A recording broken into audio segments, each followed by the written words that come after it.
Morning News. Au Mali, l'imam Mahmoud Dicko se prononce sur la transition. Des précisions à suivre dans ce journal. Assemblée générale constitutive de l'interprofession de la filière bétail-viande du Mali, citée hier à Bamako. À l'international, des Afghans désespérés attendent devant l'aéroport de Kaboul sur fond de menaces terroristes. Mesdames et messieurs, bienvenue au journal sur Djoliba TV News. Dans une interview accordée au journal News African Magazine, l'imam Mahmoud Dicko a livré son analyse sur la crise multidimensionnelle du Mali. Une interview qui met en lumière la vision très tranchée de l'imam quant à la prolongation de la transition. Aminata Chektal. À quelques 7 mois de la fin de la transition, l'imam Mahmoud Dicko sort de sa mosquée encore une fois de plus pour se prononcer sur l'actualité sociopolitique du Mali. Invité de la grande interview du média New African, l'imam Mahmoud Dicko a déclaré, je cite, qu'il ne faut pas se voiler la face. Nous sommes aujourd'hui dans une situation d'impasse parce que ceux qui ont mis le pays dans cette situation et qui doivent chercher la solution ne se remettent jamais en cause. Dans son intervention, celui qui, autrefois, était l'autorité morale du M5 RFP a laissé penser que ceux qui l'ont suivi hier pour apporter le changement ne veulent plus le suivre dans son projet de paix. Pour l'imam Mahmoud Dicko, c'est l'élite politique qui a failli et cette faillite de l'État s'explique par leur faillite. Il ajoute que l'un des problèmes du Mali est que les fondamentaux de la République sont mis en cause. Les élections annoncées peuvent être un début de solution, a-t-il déclaré, tout en soulignant que le problème du Mali n'est pas que les élections. Les élections, on en a fait de tout le temps. On a fait même de très bonnes élections à un moment, mais ça n'a pas résolu le problème parce qu'on occulte le véritable problème. On fait de la fuite en avant et ça ne marche pas, confie-t-il à nos confrères. L'imam Dicko n'a pas manqué de faire comprendre au peuple malien qu'il n'était pas pour une possible prolongation de la transition. Il a affirmé que les militaires ne sont pas certes la solution, il faudrait quand même que d'autres prennent le pays en main. Si le shérif de Nioro s'est lui dit favorable à une prolongation de cette transition, l'imam Dicko, son allié d'hier, semble être prêt à reprendre la rue pour le contraire. Classée sans suite en 2018, l'affaire de l'avion présidentiel et des contrats d'équipement militaire refait surface. C'est dans ce cadre que l'ancien Premier ministre Soumeylou Boubèye Maïga a été placé sous mandat de dépôt ce jeudi matin après avoir été entendu par la justice. Abdoulaye Konimba Konaté. Je ne me suis jamais préoccupé ni inquiété par rapport à cette affaire. Si tout ce qui a été colporté était vrai, je ne serais pas là en ce moment, avait expliqué lors d'une interview télévisée l'ex-premier ministre Soumeylou Boubèye Maïga. Moins d'une semaine après ces allégations, l'ancien chef du gouvernement du régime Ibeka se retrouve derrière les murs dans le cadre de la même affaire. Qu'est-ce qui s'est passé? Tout a commencé en 2014 quand Soumeylou Boubèye Maïga était ministre de la Défense. Le bureau du vérificateur général avait publié un rapport sur l'achat de l'avion présidentiel du Mali pour une somme de 20 milliards de francs CFA et des détournements de fonds de plus de 9 milliards du contribuable malien. Cette affaire, qui a nourri de débats houleux à l'époque, a fini par être classée sans suite par la Cour suprême en 2018. Aujourd'hui, l'affaire renaît de ses cendres après être sortie des tiroirs par le procureur général de la Cour suprême, Mamadou Timbo, en convoquant l'ancien ministre de la Défense, Soumeylou Boubèye Maïga, qui s'était déclaré innocent il y a quelques jours. Une convocation qui a été soldée par la mise aux arrêts du président de l'Alliance pour la solidarité au Mali, Convergence des forces patriotiques, ASMA CFP, Soumeylou Boubèye Maïga. En outre, cette affaire continuera son cours et ne compte pas s'arrêter là, car selon le procureur général, le dossier des équipements militaires n'est pas classé, les enquêtes sont en cours et des ministres ont été entendus, précise Moussa Timbo. Suite à l'appel du shérif, les disciples de Bouye Haïdara organisent une manifestation. Objectif, prolongation de la transition. Plus de précisions avec Fanta Diarra. C'était ce vendredi, lors de son prêche, que le shérif a demandé une prolongation de la transition. Les disciples du shérif Bouye Haïdara ont ainsi organisé une grande marche ce jeudi matin à Nioro après l'appel à la prolongation de la transition de leur leader religieux. Pourquoi une prolongation de la transition? Aucun discours politique ne se prononce à l'intérieur et à l'international sans que son auteur n'insiste sur la question du respect du délai de la transition. C'est dans ce climat de contradiction que le chef des Hamalistes, Bouye Aïdara, s'est prononcé, je cite, « Si vous voulez qu'on avance, donnons-nous du temps. Nous, Maliens, devons œuvrer à ce que cette transition soit prolongée. Si nous avons l'espoir et l'ultime conviction que les autorités actuelles de la transition peuvent mieux faire, je demande une prolongation de 2 à 3 ans de la transition », rapporte un responsable de la communication du shérif. Au cours de ce rassemblement, les fidèles et partisans appelleront à la prolongation. Cette manifestation est une première venant des disciples du shérif Aïdara depuis le début de la transition. Pour leur part, les chefs d'État de la CEDEAO et la communauté internationale ne sont pas dans la dynamique de la prolongation de la transition. Par ailleurs, les partenaires extérieurs du Mali insistent et pressent les autorités de la transition à organiser les élections présidentielles et législatives le 27 février 2022 pour rendre le pouvoir aux autorités légalement élues. La seule évidence qui se dégage aujourd'hui est la question de la prolongation de la transition qui divise les Maliens. Hier jeudi a eu lieu à Bamako une assemblée générale constitutive de l'interprofession de la filière bétail-viande du Mali visant la professionnalisation des acteurs au sein des familles et le renforcement des relations de travail entre elles. Oumou Makalou et Bakaro Banyare pour le compte-rendu. Cette assemblée générale autour de la mise en place de l'interprofession bétail-viande avait pour objectif de professionnaliser les acteurs des familles et de renforcer les relations de travail entre elles. Selon le président du comité paritaire, l'interprofession bétail-viande est un outil essentiel pour faire évoluer la filière. C'est dans l'objectif de promouvoir une meilleure organisation de la production, de la commercialisation et de la transformation des marchés, la responsabilisation effective des acteurs de la filière que les projets PRAFS et PADEL-M se sont beaucoup investis pour cette filière puisse contribuer à l'augmentation des revenus des acteurs, mais aussi dans l'économie du Mali. Le ministre délégué chargé de l'élevage et de la pêche nous explique l'objectif de ce rassemblement. Elle traduit ainsi notre volonté commune d'impulser une autre dynamique à l'amélioration des conditions de production, d'exploitation et de compétitivité des filières. Le président de l'APECAM salue l'initiative. En effet, depuis peu, la mise en place de l'interprofession bétail-viande connaît une crise qui l'affecte sur le plan organisationnel. Cette crise s'est traduite par un ralentissement des activités du processus de mise en place de l'interprofession. C'est pourquoi l'APECAM a été sollicité pour remédier à cette situation afin que le processus puisse se dérouler de façon impartiale, intégrale, avec la participation active des membres du comité paritaire et des responsables des familles au niveau régional et national. La création de l'interprofession permettra aux acteurs d'être un interlocuteur privilégié et de l'État dans la filière bétail-viande, de représenter et défendre les intérêts des professionnels de la filière bétail-viande au Mali, de promouvoir et valoriser la filière et renforcer le lien de solidarité, d'entraide entre les membres. Impliquer les jeunes dans le processus de la refondation du Mali demeure une préoccupation majeure du programme Jeunesse et démocratie au Mali JDM. Raison pour laquelle ce mouvement a organisé un atelier de réflexion sur les rôles et responsabilités des jeunes dans la refondation du Mali. Adama Sanogo et Moussa Tebine pour le compte rendu.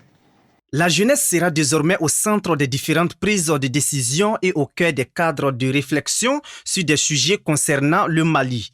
Une raison de plus pour le programme Jeunesse et démocratie au Mali JDM d'organiser une rencontre de proximité avec les régions de Kayi, Koulikoro, Ségou, Sikasso, Mopti et Bamako. L'objectif, c'est d'aller vers les jeunes dans leur milieu respectif, discuter avec eux sur les thématiques qu'on établit chaque mois. Maintenant, des thématiques sont élaborées et discutées avec les jeunes. Les deux thèmes choisis à l'occasion, notamment rôle et responsabilité des jeunes dans la refondation du Mali et réflexion sur leur participation dans le processus référendaire de 2021, feront objet de débats entre les jeunes. Chaque groupe va discuter sur les deux thèmes. Ensuite, chacun va faire une présentation. Il y aura un rapporteur dans chaque groupe. Chacun va présenter maintenant le travail de son groupe. Et on va faire une synthèse de ce que vous avez récapitulé. Sur les deux thèmes qui sont déjà là, n'est-ce pas, le rôle et responsabilité des jeunes et quelle est la participation des jeunes par rapport au processus du référendum. Pour l'atteinte des objectifs visés, les responsables du programme Jeunesse et démocratie au Mali, JDM, restent convaincus et optimistes. Donc nous sommes sereins, nous sommes optimistes que ces rencontres vont aboutir à quelque chose parce que ça va permettre à la jeunesse malienne de comprendre leurs propres valeurs et de connaître leur propre rôle sur l'enjeu politique même du Mali. Toutefois, ils invitent tous les jeunes de toutes les régions du Mali à rejoindre ce projet pour la refondation. Oui, une jeunesse debout et impliquée pour un Mali prospère est bien possible. À cause de soupçons de recrutement d'enfants soldats par des groupes armés au Mali, les États-Unis ont refusé de délivrer la licence du transpondeur de l'avion. Une sanction qui a fait l'objet de séjour du ministre malien des Affaires étrangères aux États-Unis. Aruna Salia Kone revient sur les faits. Le Mali a acheté un nouvel avion militaire CASA C-295 au constructeur européen Airbus. Cet avion de transport militaire est malheureusement bloqué en Espagne pour faute de transpondeur, un appareil dont les États-Unis refusent de délivrer la licence. Le transpondeur est un équipement embarqué indispensable pour tout avion.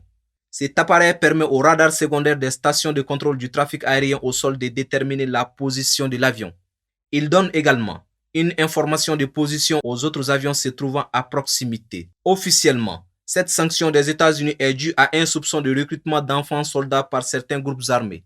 Au cours de l'année 2019, l'ONU indique qu'il y a eu le recrutement et l'utilisation de 215 enfants, dont 189 garçons et 26 filles. Ces enfants ont été recrutés, selon le même rapport, dans les régions de Kidal, avec 131 enfants et 49 pour Gao. Ils seraient âgés de 9 à 17 ans.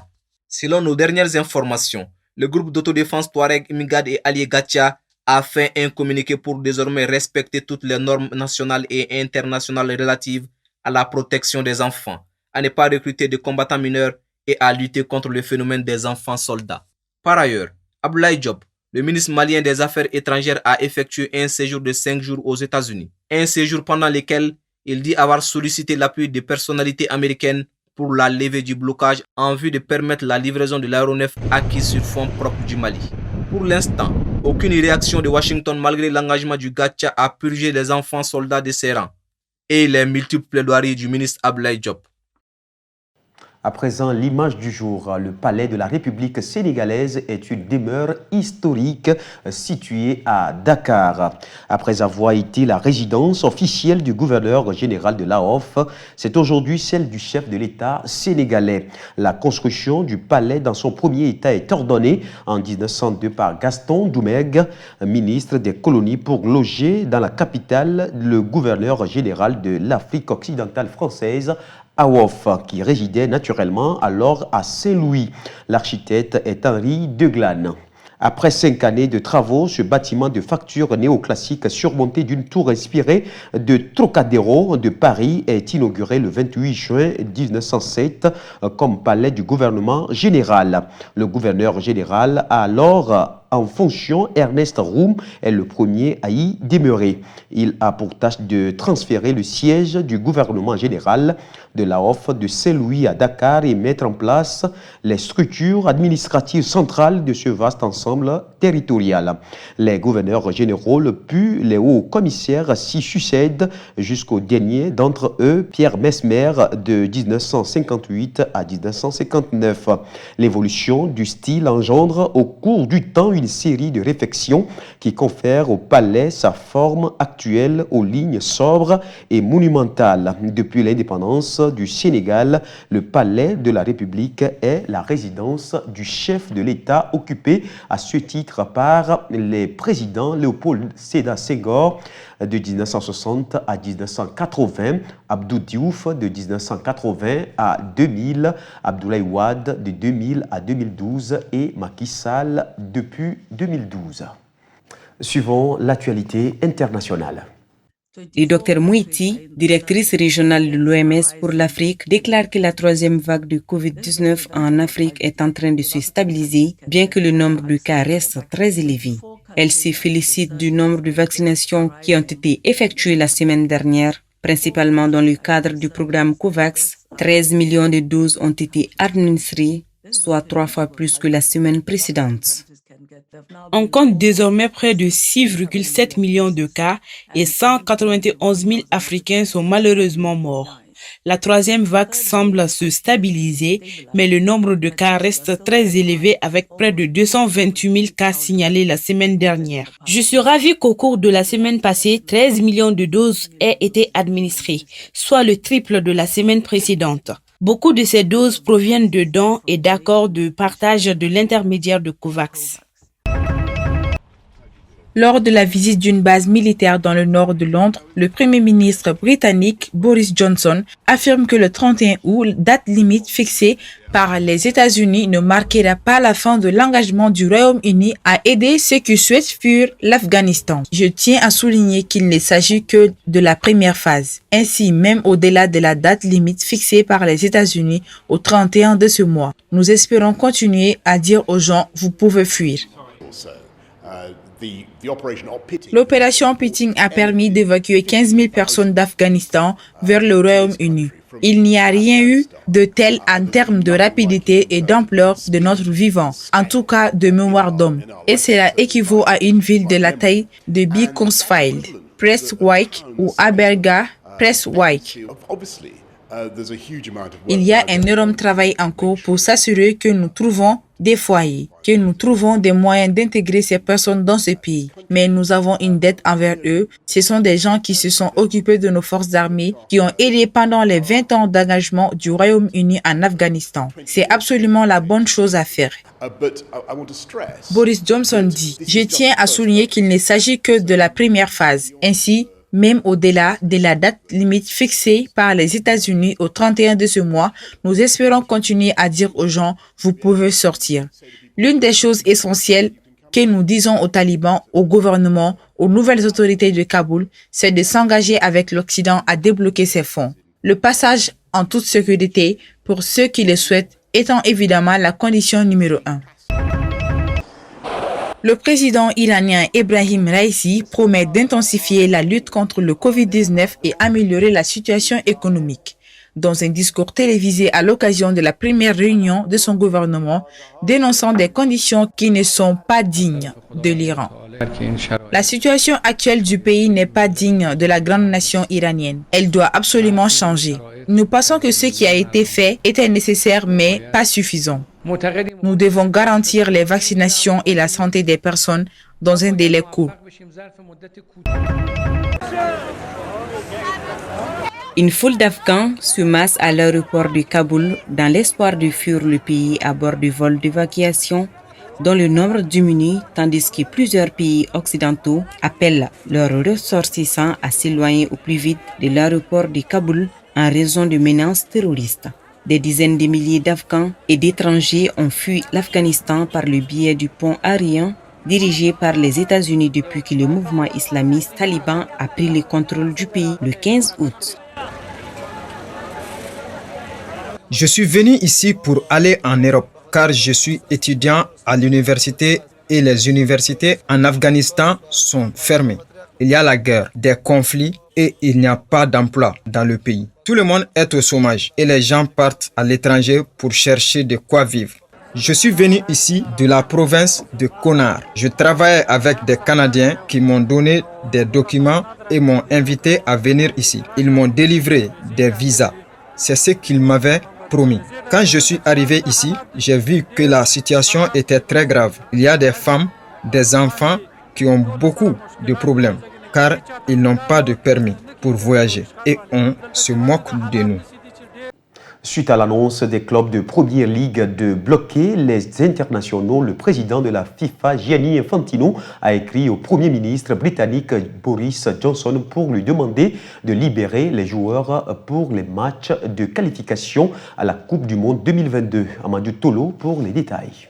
Mardi dernier, les clubs de Première Ligue ont annoncé qu'ils ne libéreraient pas leurs joueurs appelés avec leur sélection nationale s'ils jouent durant la trêve de septembre des matchs dans un pays figurant sur la liste rouge du Royaume-Uni en raison de la pandémie de Covid-19. En effet, Ces clubs ne veulent pas mettre en quarantaine les joueurs à leur retour en Angleterre. Ainsi, le président Boris Johnson au sujet des restrictions de quarantaine concernant les joueurs qui... Mesdames et messieurs, cette édition s'achève ainsi. Merci à vous de l'avoir suivi.